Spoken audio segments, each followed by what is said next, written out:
The morning light filtered through the ivory curtains of Eleanor's bedroom, casting a warm glow across the hardwood floor. At 57, Eleanor Mason had grown accustomed to waking before her alarm. Years of teaching elementary school had programmed her internal clock to rise with the sun. Even now, 3 months into her retirement, she stretched her arms above her head, feeling the familiar stiffness in her shoulders. The house was quiet, too quiet sometimes, since Thomas had passed away 5 years ago. Their modest Victorian in the heart of Mapleton had once bustled with the sounds of their daughter, Sophie, and later, the patter of their grandson's feet during weekend visits. Now it was just Eleanor and her thoughts, which lately had been drifting more often to the past than to the future. Eleanor swung her legs over the side of the bed and slipped her feet into her worn slippers. The routine was always the same. Brush teeth, wash face, put on the kettle for tea, and then settle at the kitchen table with the morning crossword puzzle. The predictability was comforting in a world that had changed so dramatically around her. As she made her way down the creaking staircase, her hand gliding along the banister Thomas had lovingly restored decades ago, Eleanor caught sight of herself in the hallway mirror. Gray hair pulled back in a loose bun, laugh lines deepening around her eyes, reading glasses perched on top of her head. When had she started looking so much like her mother? The kitchen was bathed in the warm glow of morning sun. Eleanor's gaze settled on the small potted violet on the windowsill, the last plant Thomas had given her before his heart attack. Somehow, she'd managed to keep it alive all these years, despite never having her husband's green thumb. Another day, another dollar, she murmured to herself, a phrase Thomas had said every morning of their married life. The kettle began to whistle, its high-pitched cry breaking the silence of the house. With tea in hand and the daily crossword spread out before her, Eleanor settled into the comfortable rhythm of her morning. 4 letters for beginning again. Anew. She filled in the boxes with her neat handwriting, then paused, the word resonating with her in a way she hadn't expected. Beginning anew. Was that even possible at her age? The doorbell's sudden chime startled her, causing tea to slosh over the rim of her cup. Eleanor wasn't expecting anyone, especially not at 7:30 in the morning. She tightened the belt of her robe and made her way to the front door, peering through the peephole with cautious curiosity. A delivery man stood on her porch, holding a large cardboard box. Eleanor opened the door, confusion creasing her brow. "Mrs. Mason?" the young man asked, consulting his electronic device. "Yes, that's me. Package for you. Need you to sign here." He thrust the device toward her, and Eleanor signed her name with the plastic stylus, still puzzled. "I'm not expecting anything," she said, more to herself than to the delivery man. He shrugged. "Return address says Hartwell Estate Attorneys. Have a good day, ma'am." Eleanor watched him walk back to his truck before turning her attention to the mysterious box. It was surprisingly heavy, and she struggled to carry it to the kitchen table. Using scissors to cut through the packing tape, she opened the box to find it filled with books, photo albums, and a sealed envelope with her name written in familiar, flowing script. Her heart skipped a beat. She recognized that handwriting immediately. It belonged to her oldest friend, Margaret Hartwell. Margaret and Eleanor had been inseparable since childhood, growing up as neighbors in a small town outside of Boston. They'd shared every milestone: first crushes, college acceptances, wedding days, the births of their children. But 20 years ago, a bitter argument had torn them apart. Words had been said that couldn't be taken back, pride had prevented apologies, and eventually, the friendship that had once seemed unbreakable had dissolved completely. Eleanor's hands trembled slightly as she opened the envelope. Inside was a letter, dated 6 months earlier. "My dearest Eleanor, if you're reading this, then I've gone to whatever great adventure awaits us after this life. I hope it involves chocolate and good wine, but I suppose I'll find out soon enough. I've asked my attorneys to send you this package upon my passing. It contains our shared history, photos, mementos, and books we loved and discussed in our book club of 2. I couldn't bear to part with them while I was alive, but I couldn't bear the thought of them being lost forever either. You may have heard that I've been battling cancer these past few years. It gave me a lot of time to think, to regret, and finally to understand. We were both too stubborn, weren't we? Too convinced of our own righteousness to extend an olive branch. I'm sorry, Ellie. For everything. For the words I said in anger, for the friendship I allowed to wither, for the 20 years we lost. But I'm not writing to dwell on regrets. I'm writing to ask one last favor. My grandson James is moving to Mapleton to attend the university there. He doesn't know anyone in town, and though he'd never admit it, I worry about him being alone. He reminds me so much of you, stubborn, brilliant, with a heart too big for his own good. Would you look out for him just a little? He'll resist, of course. It's the Hartwell way. Consider it my final request, from an old friend who never stopped missing you. All my love, Margaret. Eleanor sat back in her chair, the letter clutched to her chest, tears streaming down her face. Margaret was gone. Her vibrant, opinionated, fiercely loyal friend was gone, and Eleanor had missed the chance to reconcile, to say goodbye, to apologize for her own role in their estrangement. The argument that had ended their friendship now seemed so trivial. A disagreement over Margaret's son's choice of wife, words exchanged in the heat of the moment, each woman too proud to be the first to reach out. And now it was too late. Eleanor spent the morning going through the contents of the box, each item a bittersweet reminder of their shared past. There were photos from their college days, both of them with long hair and bell-bottoms, arms thrown around each other's shoulders. Pictures of their weddings, where they had served as each other's maids of honor. Baby photos of their children, who had once been as close as cousins. At the bottom of the box was a small velvet pouch. Eleanor opened it to find a silver bracelet with a single charm. A tiny book. She remembered it immediately. On their 30th birthdays, Margaret and Eleanor had exchanged matching bracelets, each with a charm that represented their friendship. Eleanor had given Margaret a paintbrush charm, a nod to her artistic talents, and Margaret had given Eleanor the book, acknowledging her love of literature. Eleanor had packed away her own bracelet years ago, too painful a reminder of what she'd lost. She slipped Margaret's bracelet onto her wrist, the cool metal warming against her skin. The last item in the box was a small notebook, its cover worn with age. Eleanor recognized it as the journal they had passed back and forth during their senior year of high school, each writing entries about their dreams, fears, and the boys they had crushes on. She hadn't seen it in over 40 years. Eleanor opened it to the last page, where she found a recent entry in Margaret's handwriting, dated just weeks before her death. Ellie, if you're reading this, remember the promise we made when we were 17? That no matter where life took us, we'd always find our way back to each other. I'm sorry I broke that promise, but it's not too late for you to keep it with James. He'll be staying at 427 Willow Street, apartment 3B. He moves in on September 1st. Please give him the welcome I know only you can provide. And remember, it's never too late to bloom again. Love always, Max. Eleanor closed the journal, her mind swirling with memories and emotions. September 1st was just 2 days away. Margaret's grandson would be arriving in Mapleton, a stranger in a new city, unaware that his grandmother's oldest friend lived just across town. What would she even say to him? Hello, I used to be best friends with your grandmother before we had a falling out 2 decades ago. But now she's gone and wants me to look after you? The idea was absurd, intrusive even. The young man didn't know her, probably had never even heard of her. And yet, this was Margaret's final request. How could she ignore it? That night, Eleanor barely slept, her mind racing with thoughts of Margaret, of lost time, of the young man who would soon arrive in her town carrying a piece of her past with him. By morning, she had made her decision. 2 days later, Eleanor stood outside the brick apartment building on Willow Street, a freshly baked loaf of banana bread in hand and butterflies in her stomach. She felt ridiculous, like a character in one of those Hallmark movies she secretly enjoyed. But she had promised Margaret, or at least she had promised the memory of Margaret, that she would do this one thing. She climbed the stairs to the 3rd floor, her knees protesting the effort, and found apartment 3B at the end of the hallway. Taking a deep breath, she knocked on the door. It opened to reveal a young man in his early 20s, with dark hair that curled slightly at the ends and familiar hazel eyes, Margaret's eyes.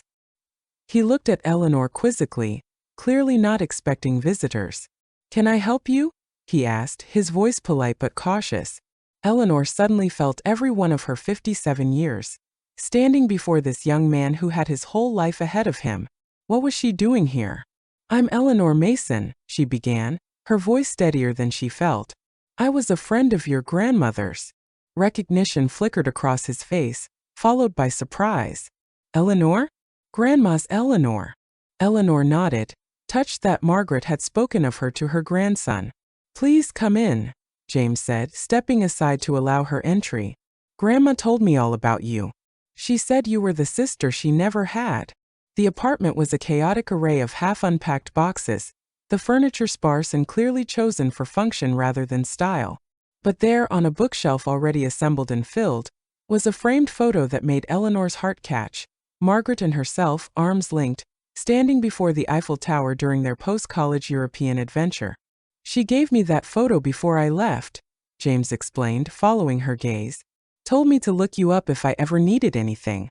Said you were the most reliable person she'd ever known. He paused, running a hand through his hair in a gesture so reminiscent of Margaret that Eleanor felt a pang of loss. I was going to call you, actually. Once I got settled. Grandma made me promise.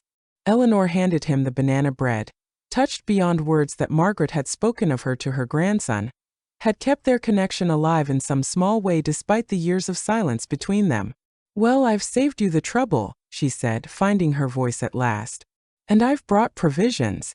No one should have to unpack on an empty stomach. James smiled, another echo of Margaret, and gestured toward the small kitchen. I've got coffee if you'd like to stay a while. I could use a break from unpacking, and I'd love to hear stories about Grandma. She said you knew all her best secrets. And just like that, Eleanor found herself sitting at a rickety kitchen table with Margaret's grandson, sipping coffee from a chipped mug, sharing stories of a friendship that had once been the centerpiece of her life. James listened eagerly, occasionally interjecting with his own memories of his grandmother, each one a precious new piece of Margaret that Eleanor hadn't known. It was nearly evening when Eleanor finally rose to leave, promising to show James around Mapleton and introduce him to the best local spots that tourists never discovered.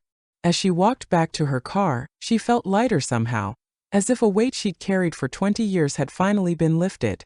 The next few weeks passed in a blur of activity that Eleanor hadn't experienced since her retirement.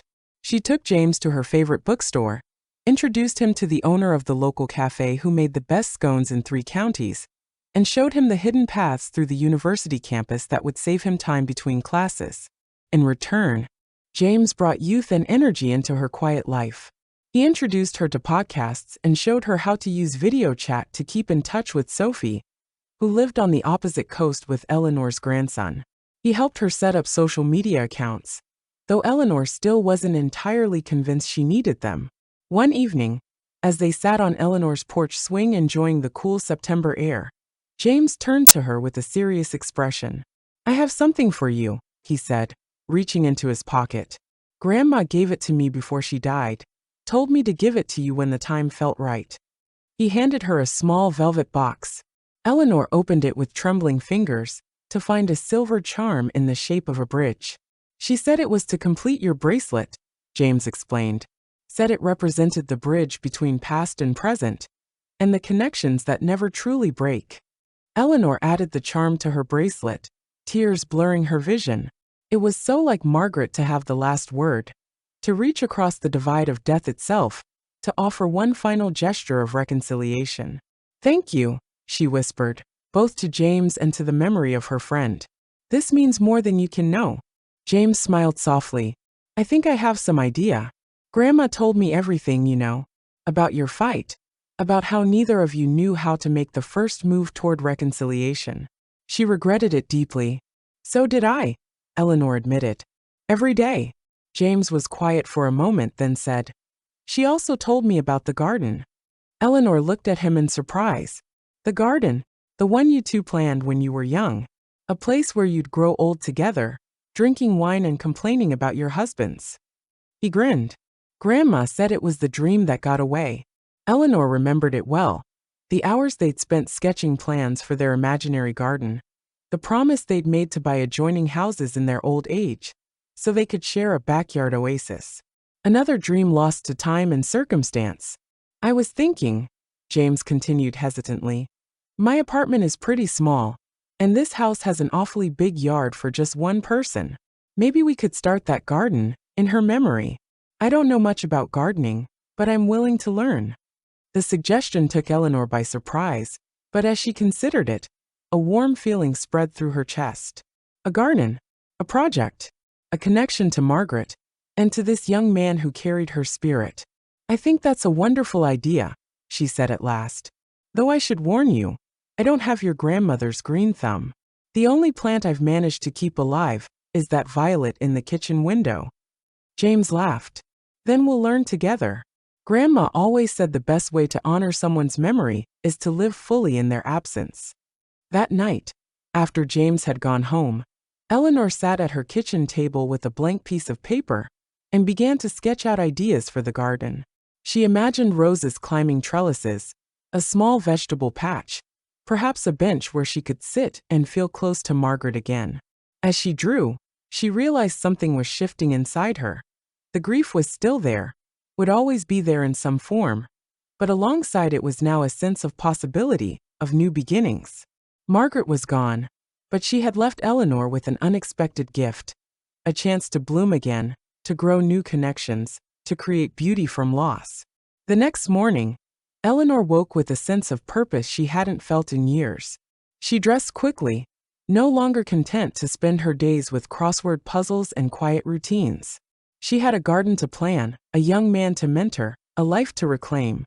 As she stepped outside to collect her newspaper, she noticed her elderly neighbor, Mrs. Parker, struggling with her recycling bin. Without hesitation, Eleanor crossed the lawn to help, realizing with a start that in her grief over Thomas and her self-imposed isolation, she had barely spoken to her neighbors in years. "Thank you, dear," Mrs. Parker said gratefully. "My arthritis is acting up something fierce today. Why don't you come over for tea this afternoon?" Eleanor heard herself say, "I've just gotten some wonderful Earl Grey, and I baked too many scones for one person." Mrs. Parker's face lit up with surprise and pleasure. "I'd like that very much, Eleanor." As autumn progressed into winter, Eleanor's life continued to transform in ways she never could have anticipated. The garden plans expanded to include a small greenhouse where they could grow seedlings during the cold months. James became a regular presence in her home, often bringing fellow students who, like him, were far from their families and in need of home-cooked meals and maternal attention. Eleanor started a book club that met in her living room every other Wednesday, with members ranging from Mrs. Parker to the young barista from the local cafe, who had literary aspirations of her own. She volunteered at the community center, teaching reading to adult learners, many of whom had never had the educational opportunities she had taken for granted. And through it all, she felt Margaret's presence, not as a ghost or a supernatural visitation, but as an ongoing conversation in her heart, a voice that urged her forward when doubt crept in, a reminder that it was never too late to begin again. Spring arrived with an explosion of green, and with it came the time to break ground on the garden. James arrived early on a Saturday morning, accompanied by several friends from his environmental studies program, all eager to help. They marked out beds, turned soil, and planted the first seedlings that Eleanor and James had nurtured in the greenhouse throughout the winter. By midday, the backyard had been transformed. What had once been an expanse of neglected lawn was now a promising canvas of freshly turned earth and carefully planned plots. In the center, they had placed a wrought iron bench that Eleanor had found at an antique store, its design reminiscent of one in a photo of Margaret's own garden. As the others took a break for lunch, Eleanor sat on the bench, surveying their work with satisfaction. James joined her, wiping sweat from his brow. "What do you think Grandma would say about all this?" he asked, gesturing to the nascent garden. Eleanor smiled, remembering Margaret's boisterous laugh and unflagging optimism. She'd say we were making a fine mess, and then she'd roll up her sleeves and jump right in to help. James nodded, a shadow of grief passing over his features. "I miss her every day." "So do I," Eleanor admitted. "But I also feel her in moments like this, new beginnings, acts of creation. She always had a way of finding joy in starting fresh." They sat in companionable silence for a moment, each lost in their own memories of Margaret. Then James said, "I got accepted to that summer research program I told you about, the one in Costa Rica." Eleanor felt a mix of pride and disappointment. She had grown used to having James in her life, to their Sunday dinners and impromptu gardening sessions. "That's wonderful news," she said sincerely. Your grandmother would be so proud. I'll be gone for 3 months, he continued. Who's going to help you with the garden? And who's going to make sure you don't survive on just tea and toast when you get caught up in your books? Eleanor laughed, touched by his concern. I survived for 57 years before you came along, young man. I think I can manage a summer on my own. But even as she said it, she realized it wasn't entirely true. She had survived, yes. But in the months since James had entered her life, she had begun to truly live again. The prospect of returning to her solitary existence, even temporarily, felt like a step backward. James seemed to read her thoughts. You know, some of the book club members were saying they'd love to help with the garden. And Mrs. Parker mentioned she'd always wanted to learn how to grow tomatoes. Eleanor considered this. The garden had begun as a private memorial to Margaret, a shared project between Eleanor and James. But perhaps it could be more, a community space, a place where connections could grow alongside the plants. That's an excellent idea, she said finally. We'll make it a community garden. Everyone can have a plot if they want one. James grinned. Grandma would love that. She always said gardens were meant to be shared. The rest of the spring was a flurry of activity as Eleanor and James prepared both for his departure and for the expansion of the garden. They built additional raised beds, created a schedule for watering and maintenance, and held a small garden party where interested neighbors could sign up for plots. To Eleanor's surprise, the response was overwhelming. Young families wanted to teach their children where food came from. Retirees like herself were eager for a purpose and a chance to socialize. College students from James's environmental program saw an opportunity for hands-on learning. By the time June arrived and James was preparing to leave for Costa Rica, the backyard had been completely transformed. What had once been Eleanor's private, empty space was now a vibrant community hub, with designated plots, a shared herb garden, and the bench at its center where people gathered to chat or simply enjoy the growing beauty. The day before his departure, James and Eleanor sat on that bench, surveying their handiwork. I'm going to miss this place, James said softly. Miss you? Eleanor patted his hand. We'll have video chats, remember? You can give me virtual tours of the rainforest, and I'll keep you updated on how your tomatoes are progressing. James smiled, but there was a seriousness in his eyes. Thank you, he said, for everything. For welcoming me when I was a stranger in a new place. For sharing your memories of Grandma. For helping me feel less alone. Eleanor felt tears prick at her eyes. Oh, my dear boy, it is I who should be thanking you. You brought me back to life when I didn't even realize I had retreated from it. They sat in silence for a moment, the evening sun casting long shadows across the garden. Then James reached into his pocket and pulled out an envelope. One more thing from Grandma, he said, handing it to Eleanor. She made me promise not to give it to you until the garden was established. Said you'd understand what she meant when the time came. Eleanor opened the envelope with trembling fingers. Inside was a single sheet of paper with Margaret's familiar handwriting. Dearest Ellie, if you're reading this, then our garden has finally come to life, though not in the way we once imagined. Isn't that just like life? We make our plans and the universe smiles indulgently, knowing it has something else in store for us. I have a confession to make. That argument we had, the one that drove us apart for 20 years, I barely remember what it was about now. Something to do with my David's choice of wife, wasn't it? How trivial it seems in hindsight, how wasteful of precious time. But here's what I've come to believe. Nothing is ever truly wasted. Not even those 20 years of silence between us. They were part of our garden too. The fallow period, the winter rest, the necessary dormancy before new growth could emerge. You have always been the most constant star in my sky, even when clouds obscured our view of each other. I hope by now you've discovered what I always knew. That your capacity for growth, for love, for meaningful connection didn't end with Thomas's passing, or with our estrangement, or with my death. My darling friend, my sister of the heart, bloom wildly in whatever time remains to you. Create beauty. Nurture growth in others. Plant seeds of kindness wherever you go. And when you sit in our garden, for it is ours, isn't it, no matter who else tends it now, know that I am there with you in the rustle of leaves, in the scent of roses, in the quiet moments between heartbeats. All my love, now and always, Margaret. Eleanor clutched the letter to her chest, tears flowing freely now. How like Margaret to have the last word, to reach across time and space to deliver one final message of love and encouragement. James put his arm around her shoulders, offering silent comfort. When she had composed herself, Eleanor carefully folded the letter and returned it to its envelope. She knew, didn't she? Eleanor said softly. Somehow, she knew exactly what would happen when she sent you to me.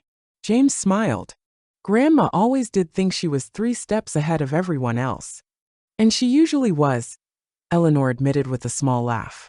The next morning, Eleanor drove James to the airport, their goodbye a mixture of tears and promises to stay in touch. As she watched him disappear through the security checkpoint, rolling his overstuffed suitcase behind him, she felt a familiar pang of loss. But it was different now, tempered by the knowledge that this was not an ending, but a continuation of their story. On the drive home, Eleanor took a detour, finding herself at the small local cemetery where Margaret had been laid to rest. She had not visited before, unable to face the finality of a gravestone bearing her friend's name. But today, with Margaret's letter still fresh in her mind and the garden flourishing at home, she felt ready. She found the plot easily. A simple stone with Margaret's name, the dates of her birth and death, and a single line. She bloomed wherever she was planted. Eleanor smiled at the aptness of it. From her purse, she took a small cutting from one of the roses they had planted in the garden, a peach-colored bloom that had been the first to flower, which James had insisted on naming Margaret's sunrise. You were right, old friend, Eleanor said softly, placing the rose at the base of the stone. It's never too late to bloom again. Thank you for sending James to remind me of that. A gentle breeze rustled the leaves of the nearby trees, and Eleanor could almost hear Margaret's lilting laugh on the wind. She stayed a while longer, sharing silent communion with the memory of her friend, before returning to her car with a sense of peace she hadn't felt in years. Summer passed in a blur of garden work, book club meetings, and video chats with James, who shared stunning footage of the Costa Rican rainforest and tales of his research adventures. Eleanor's days were full in a way they hadn't been since her teaching career ended, each one bringing new challenges and joys. The community garden flourished beyond anyone's expectations. Mrs. Parker's tomatoes won a ribbon at the county fair. The children from the young family down the street learned to distinguish between weeds and seedlings, their small hands eager to help and learn. The college students experimented with companion planting techniques, turning one section of the garden into a living laboratory.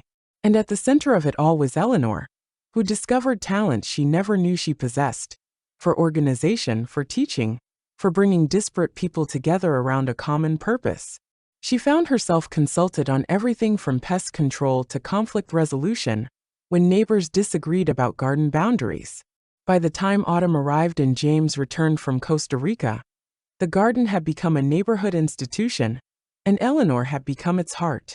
James found her there on his first day back, kneeling in the dirt, teaching a young girl how to harvest carrots.